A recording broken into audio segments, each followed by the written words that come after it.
Assalamualaikum student, this is Muhammad Ayub and in this video I am going to solve the problems of chapter 4 turning effect of forces. Our first problem is find the resultant of force of the following forces: 10 Newton along x-axis, 6 Newton along y-axis and 4 Newton along negative x-axis.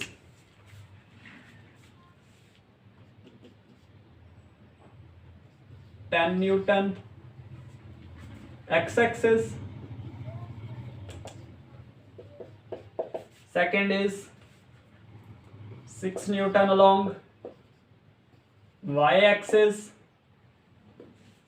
and third is 4 Newton along minus x-axis. Let's suppose we have xy plane.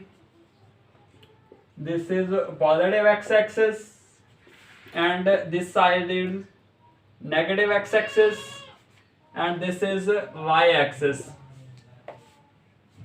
10 Newton along x-axis, 10 Newton, and this one is 6 Newton and this one is -4. और हमें जो find करना है resultant find करना है. Resultant के लिए आप यूं देखें कि एक्स एक्सिस जो है पॉजिटिव वो है 10 न्यूटन और नेगेटिव जो है वो है 4 न्यूटन. तो जो नेट फोर्स है अलोंग एक्स एक्सिस वो है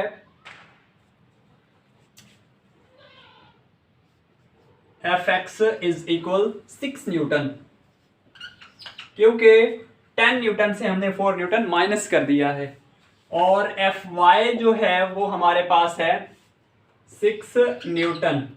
तो रिजल्टेंट के लिए जो फॉर्मूला यूज होता है जो हमने प्रीवियस चैप्टर में पढ़ा, F is equal to square root F X square plus F Y square. F X हमारे पास 6 है और एफ वाई भी 6 है. इनका स्क्वायर लेंगे और प्लस करेंगे तो 72 और इसका स्क्वायर रूट लेंगे तो आंसर आएगा हमारे पास 8.5. ये है रिजल्टेंट.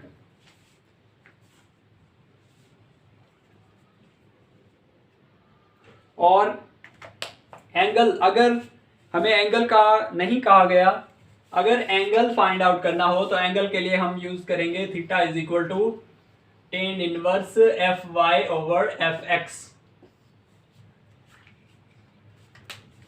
नेक्स्ट हमारे पास सेकंड प्रॉब्लम है टर्निंग इफेक्ट ऑफ फोर्सेस का 4.2. Problem number 4.2. Find the perpendicular component of force 50 Newton making an angle of 30 degree with x axis. कि एक फोर्स है 50 न्यूटन और एंगल है उसका 30 degree with x axis. Find the perpendicular components. Perpendicular components mean fx और fy components find out करने हैं. Let's suppose कि हमारे पास ये एक xy प्लेन है और फोर्स एक्ट कर रही है ये, जिसका मैग्नीट्यूड है 50 न्यूटन और x एक्सिस के साथ एंगल जो बना रहा है फोर्स वो है 30 डिग्री. ये है हमारे पास एफ एक्स और ये दूसरा परपेंडिकुलर एफ वाई कंपोनेंट. ये एफ एक्स कंपोनेंट फोर्स का और ये है एफ वाई कंपोनेंट, जिनके दरमियान जो एंगल है रिजल्टेंट फोर्स और एक्स कंपोनेंट का फोर्स है उसके दरमियान जो एंगल है वो थीटा है.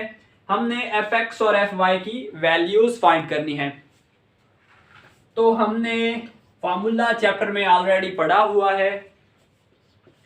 F X is equal to F cos theta just हम वैल्यूज पुट करेंगे। F X is equal to F हमारे पास है 50 और cos 30। F X is equal 50 as it is and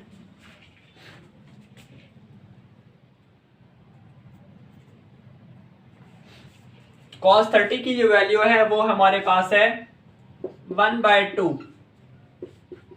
F X is equal to 50 multiply by 0.5। तो जो answer आएगा वो हमारे पास आएगा 25 न्यूटन। और अब हम एफ वाई फाइंड आउट करेंगे। ये है फोर्स का एक्स कंपोनेंट 25 न्यूटन और एफ वाई हमारे पास है is equal to F sine theta. F Y force हमारे पास है 50 और साइन 30 डिग्री। इसे हम यूं राइट करेंगे 50 इंटू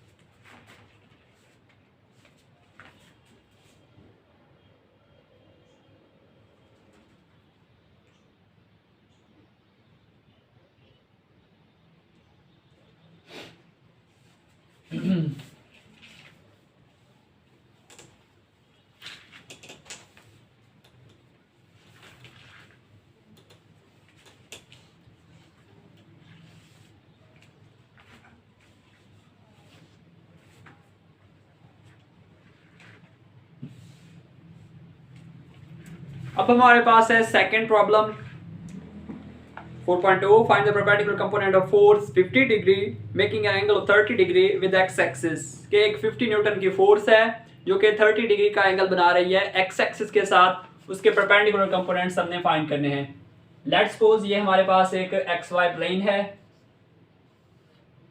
और ये फोर्स है जिसका मैग्नीट्यूड है 50 डिग्री और एक्स एक्सिस के साथ जो एंगल बना रहा है वो है 30।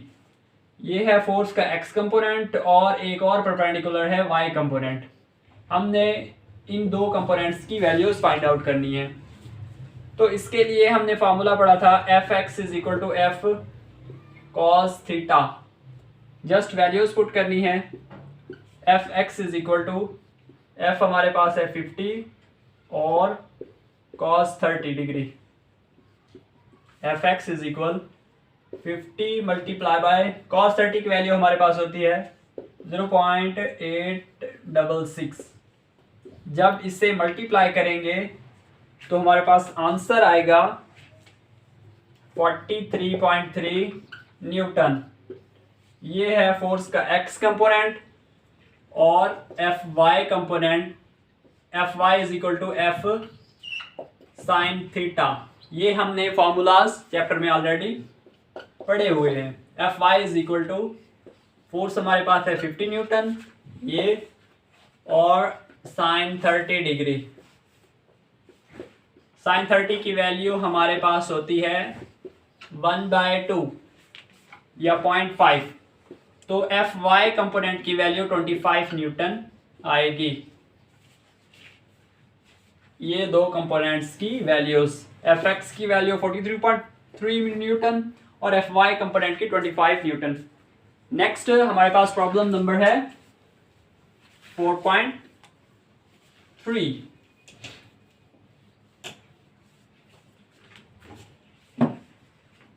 4.3 में find the magnitude and direction of force if X component is 12 newton and Y component is 5 newton. Let's suppose कि अगेन ये हमारे पास एक एक्स वाई प्लेन है और जो एक्स कंपोनेंट है फोर्स का वो है 12 न्यूटन और वाई कंपोनेंट जो है वो है 5 न्यूटन। तो हमने मैग्नीट्यूड फाइंड करना है फोर्स का, मैग्नीट्यूड और डायरेक्शन ऑफ फोर्स। तो मैग्नीट्यूड के लिए हमें ऑलरेडी एक फार्मूला पता है, F X plus F Y.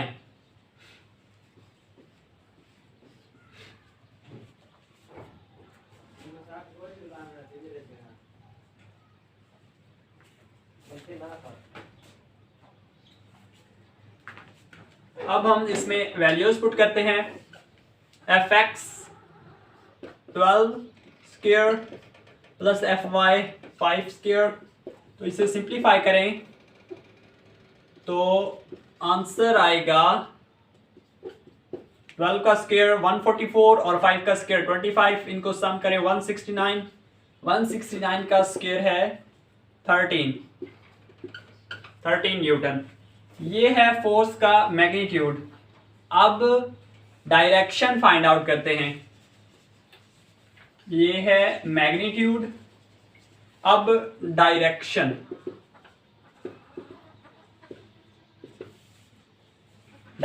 के लिए हमने फॉर्मूला एक पढ़ा है, theta is equal to tan inverse F Y over F X. Tan inverse F Y given है 5/12। तो सिंप्लीफाई करेंगे कैलकुलेटर के साथ तो आंसर आएगा हमारे पास 22.6 डिग्री, और ये है रिक्वायर्ड डायरेक्शन, ये मैग्नीट्यूड और ये direction. Next problem number 4.4 of this chapter.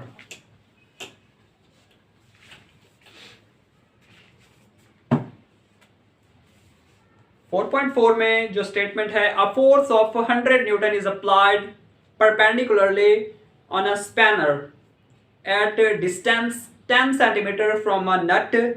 Find the torque produced by the force. Let's suppose कि ये है हमारे पास एक स्पैनर,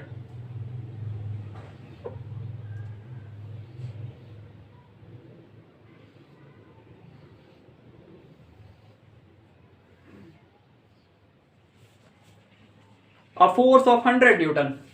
यहां पे 100 न्यूटन की फोर्स अप्लाई की गई है स्पैनर के ऊपर at the distance 10 centimetre from a nut. ये हमारे पास नट है और 10 सेंटीमीटर के डिस्टेंस पर परपेंडिकुलर फोर्स लगाई गई है 10 सेंटीमीटर, नट से 10 सेंटीमीटर दूर फासले पर। Find the torque produced by the force. Torque हमने फाइंड आउट करना है। टॉर्क को हम टाउ से डिनोट करते हैं और डिस्टेंस को हमने आर से डिनोट किया है। टॉर्क का फार्मूला हमें पता है, आर क्रॉस एफ। तो हम टॉर्क इजीली फाइंड आउट कर सकते हैं। आर हमारे पास है 10 सेंटीमीटर, इसे हम मीटर में कन्वर्ट करेंगे तो सेंटी की वैल्यू हमारे पास है 10⁻², metre multiply by 100।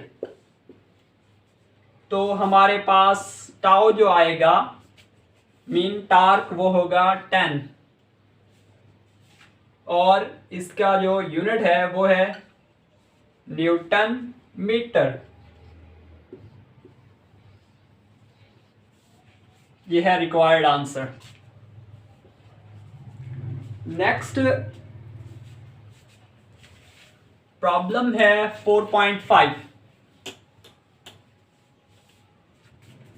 Next numerical is 4.5. A force is acting on a body making an angle of 30 degree with horizontal.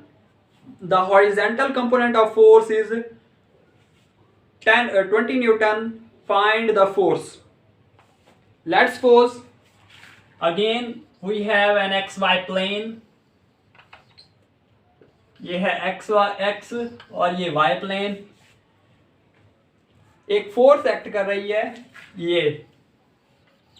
ये है फोर्स,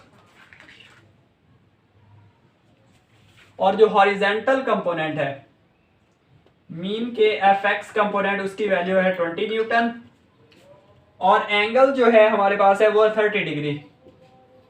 हमने फाइंड करना है, फाइंड द फोर्स, ये वाली फोर्स। तो इसके लिए हम फॉर्मूला यूज करेंगे Fx is equal to F cos theta. Force हमने फाइंड करनी है, तो इसे हम लिखेंगे Fx ओवर cos थीटा। हम यूं भी राइट कर सकते हैं, Fx की वैल्यू हमारे पास है 20 over cos 30 degree. F is equal to 20, cos 30 की वैल्यू हमारे पास होती है 0.866। 20 को डिवाइड करेंगे तो रिक्वायर्ड हमारा आंसर जो होगा, रिक्वायर्ड फोर्स होगी वो होगी 23.1 न्यूटन। ये है हमारा रिक्वायर्ड आंसर। नेक्स्ट हमारे पास प्रॉब्लम नंबर है 4.7।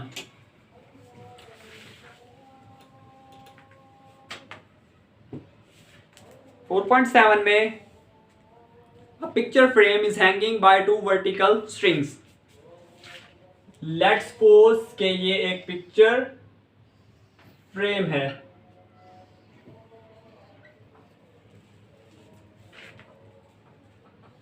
ये a picture frame is hanging by two vertical string. ये एक स्ट्रिंग ये है और एक ये। The tension in the string are 3.8 Newton and 4.4 Newton. T1 is equal to 3.8 Newton and T2 is 4.4 Newton.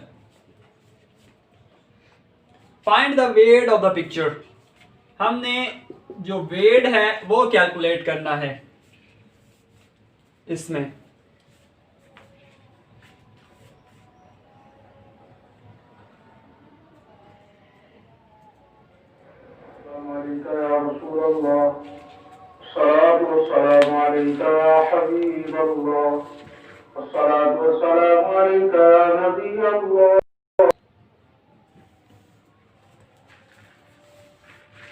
तो जो वेट होगा इस फ्रेम का वो होगा सिंपली इन दो टेंशन का सम, मीन के W is equal to T1 plus T2। हम जस्ट इन्हें प्लस कर देंगे।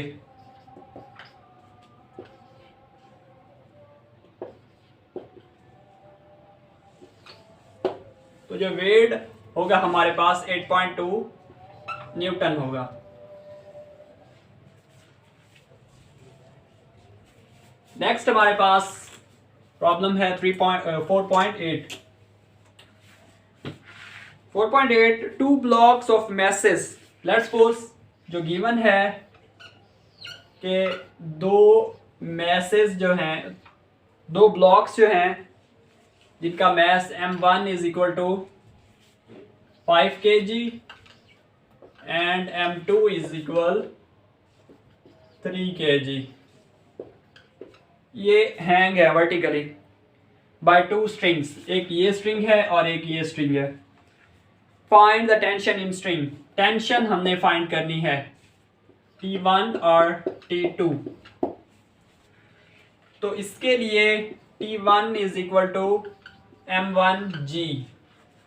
M1 है हमारे पास 5 और G की वैल्यू है 10, तो इसे मल्टीप्लाई कराएंगे तो 50 न्यूटन। और T2 जो है वो है M2G। M2 हमारे पास है 3 और G की वैल्यू है 10, तो इसे मल्टीप्लाई कराएंगे तो 30 न्यूटन। ये है टेंशन इन बोथ स्ट्रिंग। जो नेट टेंशन होगी वो इन दोनों को हम सम कर लेंगे, वो हो जाएगा 80 न्यूटन। ये है ऑल अबाउट दिस। नेक्स्ट हमारे पास है problem number 9, second last problem of this chapter, 4.9, problem number 4.5. A nut has been tightened by a force of 200 Newton. Let's suppose कि हम एक नट बनाते हैं और इसका स्पैनर बनाते हैं।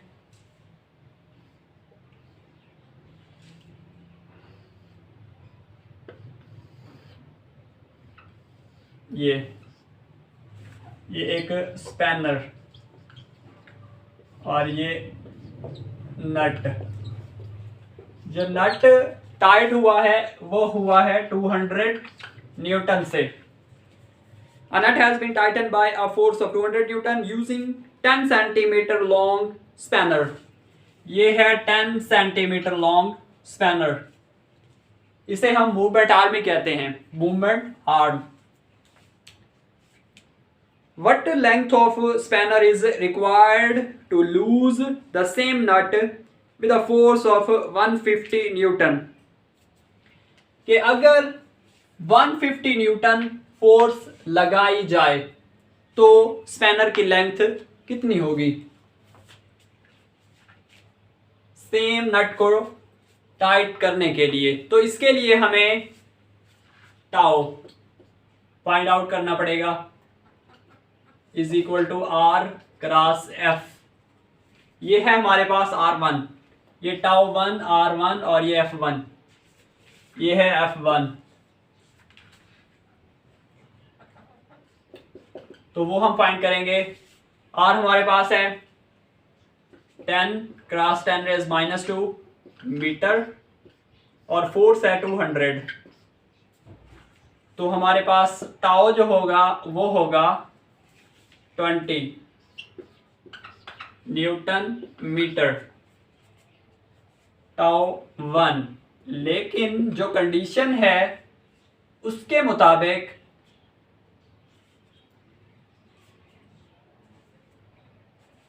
टाउ 2 हम फाइंड करेंगे R2 क्रॉस F। तो टाउ 2 इज इक्वल R2 हमारे पास फाइंड करना है कि 150 न्यूटन फोर्स के लिए 150 न्यूटन पे नट खुल जाता है, टाइट हो जाता है और लूज हो जाता है, तो स्पैनर की लेंथ कितनी हो?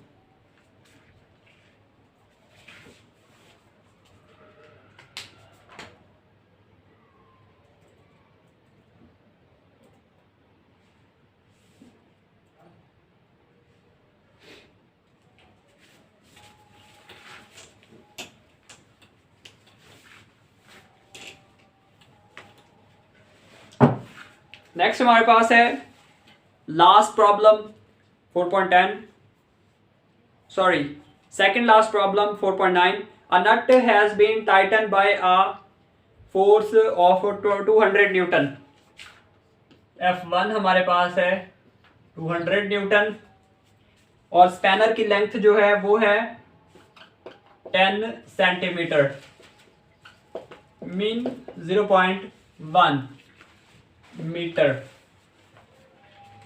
तो what length of a spanner is required to loosen a same nut with 150 Newton? तो कितनी लेंथ रिक्वायर्ड है 150 फोर्स के लिए?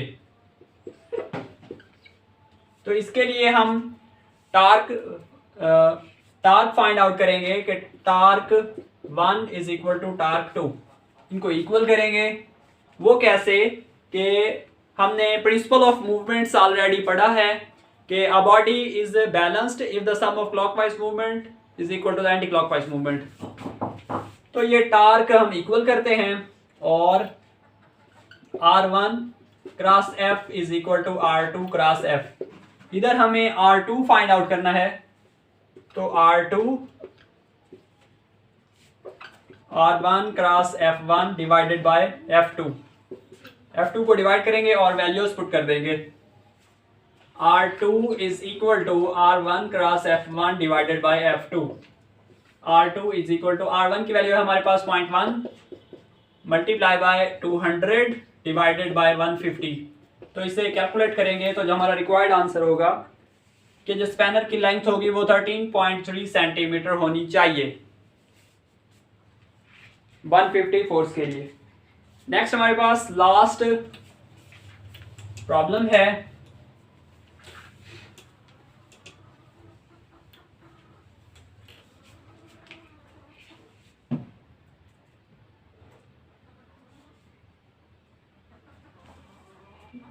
नेक्स्ट हमारे पास लास्ट प्रॉब्लम है, a block of mass 10 kg is suspended at the distance of 20 centimeter from the center of the uniform bar 1 meter long. What force is required to balance it at a center of gravity by applying the force at the other end of the bar? Let's suppose कि ये एक बार है,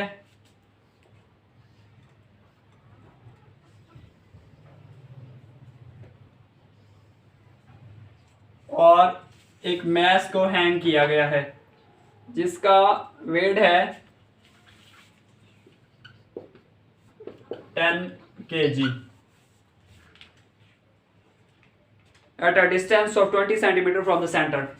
ये है 20 centimetre.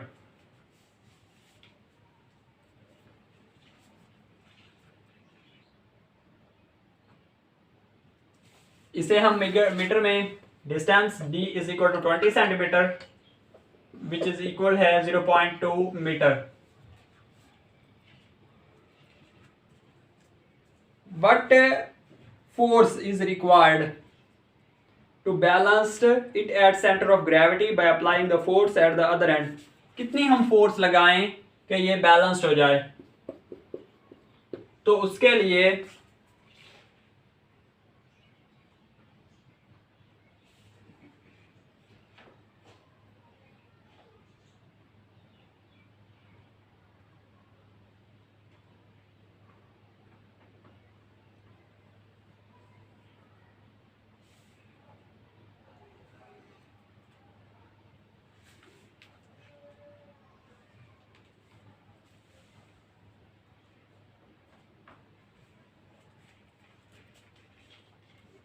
उसके लिए हम एक रिलेशन राइट करेंगे।